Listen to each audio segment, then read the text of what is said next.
بسم اللہ الرحمن الرحیم الحمد للہ رب العالمین نحمدہ ونصلی علی رسولہ الکریم اما بعد السلام علیکم ورحمۃ اللہ۔ محترم بزرگوں، دوستوں، عزیز ساتھیوں و معزز خواتین، آئیے عقائد دو جہاں حضور اقدس صلی اللہ علیہ وسلم کی بیٹی حضرت رقیہ رضی اللہ عنہا کے بارے میں جانیں۔ درود شریف پڑھ لیجئے۔ اللہم صلی علی محمد و علی آل محمد وبارک وسلم۔ حضرت رقیہ رضی اللہ عنہا کے حالات۔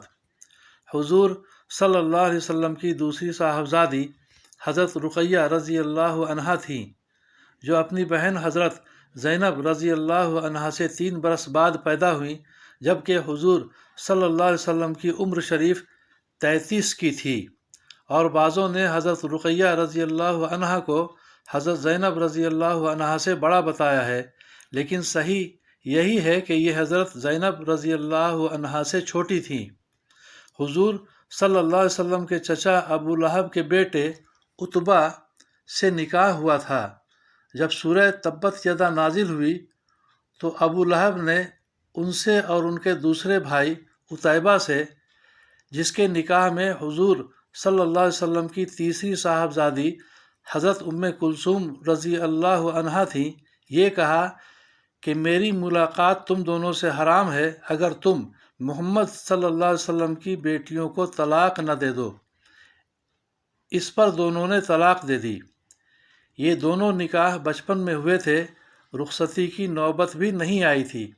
اس کے بعد فتح مکہ پر حضرت رقیہ رضی اللہ عنہا کا خاوند عتبہ مسلمان ہو گئے تھے،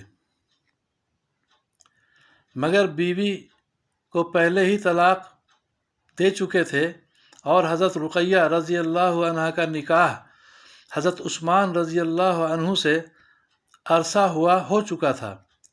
حضرت عثمان رضی اللہ عنہ اور حضرت رقیہ رضی اللہ عنہا نے دونوں مرتبہ حبشہ کی ہجرت کی تھی، جس کا بیان پہلے باب کے نمبر 10 پر گزر چکا۔ اس کے بعد جب حضور صلی اللہ علیہ وسلم نے یہ ارشاد فرمایا کہ مجھے بھی ہجرت کا حکم ہونے والا ہے اور مدینہ منورہ میری ہجرت کی جگہ ہوگی، تو صحابہ رضی اللہ عنہم نے مدینہ طیبہ کی ہجرت شروع کر دی۔ اس سلسلے میں حضور صلی اللہ علیہ وسلم سے پہلے ہی یہ دونوں حضرات بھی مدینہ طیبہ پہنچ گئے تھے۔ حضور صلی اللہ علیہ وسلم کی ہجرت کے بعد جب حضور صلی اللہ علیہ وسلم بدر کی لڑائی میں تشریف لے جانے لگے تو حضرت رقیہ رضی اللہ عنہا بیمار تھیں، اس لیے حضور صلی اللہ علیہ وسلم حضرت عثمان رضی اللہ عنہ کو ان کی تیمارداری کے واسطے مدینہ چھوڑ گئے۔ بدر کی فتح کی خوشخبری مدینہ طیبہ میں اس وقت پہنچی جب یہ حضرات حضرت رقیہ رضی اللہ عنہا کو دفن کر کے آ رہے تھے، یعنی ان کا انتقال ہو گیا تھا۔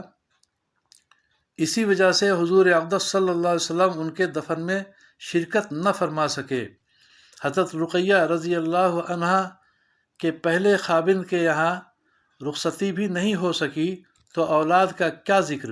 البتہ حضرت عثمان رضی اللہ عنہ سے ایک صاحبزادہ جن کا نام عبداللہ رضی اللہ عنہ تھا، حبشہ میں پیدا ہوئے تھے، جو اپنی والدہ کے انتقال کے بعد تک زندہ رہے اور 6 سال کی عمر میں 4 ہجری میں انتقال فرمایا، اور بعض نے لکھا ہے کہ اپنی والدہ سے 1 سال پہلے انتقال کیا۔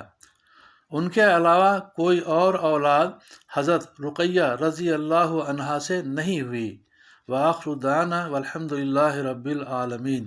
اللہ تعالی ہم سبوں کو دین کی صحیح سمجھ بوجھ کے ساتھ دین پر صحیح عمل کرنے کی توفیق عطا فرمائے، ہم سبوں کی آپ سبوں کی پریشانیوں کو دور فرمائے، اپنی مدد شامل حال فرمائے، دارین کی عافیت عطا فرمائے، آمین یا رب العالمین۔